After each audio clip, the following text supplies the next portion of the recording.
I think there's definitely still a stigma on campus, but like I come from a really small town where there's more of a stigma about everything, just because people are really closed-minded in general. So I think definitely coming to a campus like this where there's resources like CAPS and more open-minded people in general is definitely a step up.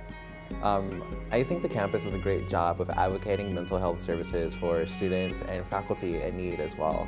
I think that coming from high school to college, like I think it's a difficult transition that people aren't really talking about. And I mean, even in the summer during the orientation, like it was just something that was mentioned, like a couple sentences, like nothing really in depth. I didn't really learn much during orientation, but my RA had a mandatory meeting with her and me, so she told me about her use with something CAPS, I'm not really sure. The therapy dogs. The therapy dogs are kind of seasonal, but they're a really cool, kind of fun way that students may not think about otherwise to kind of improve their mental health and awareness. I know that there's SAPAC, and I haven't been to University Health Services at all, so I don't know about what kind of resources they have there. I don't really know much. You know, I've heard of that the University Health Services has something. I'm not really sure what, but I know they have something, and the Wolverine Support Network I know has some kind of groups, but I'm not really, I guess, informed about that so much.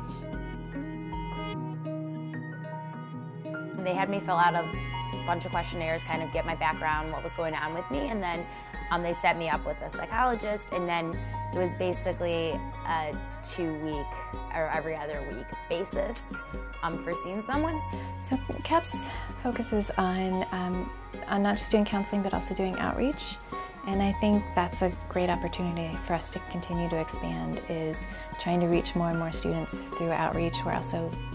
We started this year a campaign called Leaders at Their Best, which is about, instead of focusing on what's wrong with people, focusing on all the great things that we are doing and can do to take care of ourselves, so positive psychology. And I think that's a really nice place to continue to expand.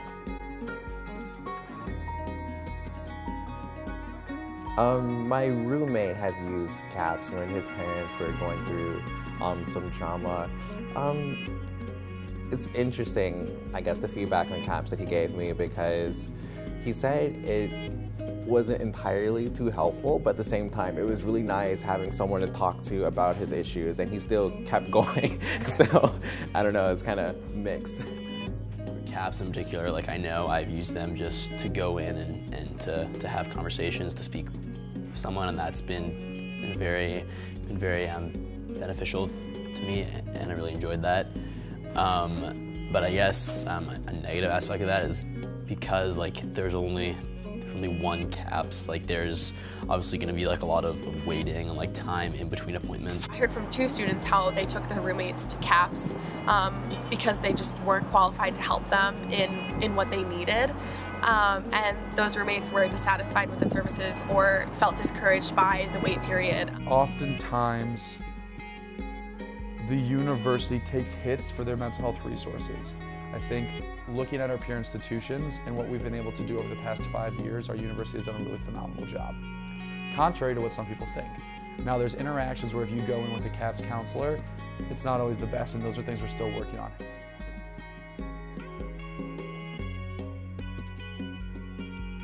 The message that we want students to receive from the Help CAPS Catch Up campaign is essentially that we really do have access to amazing things here at the University of Michigan, and we have the capability to do a lot for our community.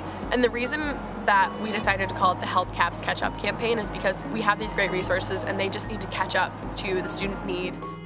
I think the campus climate here at Michigan surrounding mental health has gotten better, but I still don't think it's like at the place that it should be. I think it's really, really important for everyone to talk about it, you know, throughout, whether you're a freshman, a sophomore, a junior, or a senior, or even a grad student, and everybody to get involved in the dialogue, because I think a lot more people deal with issues than even like we see, yeah.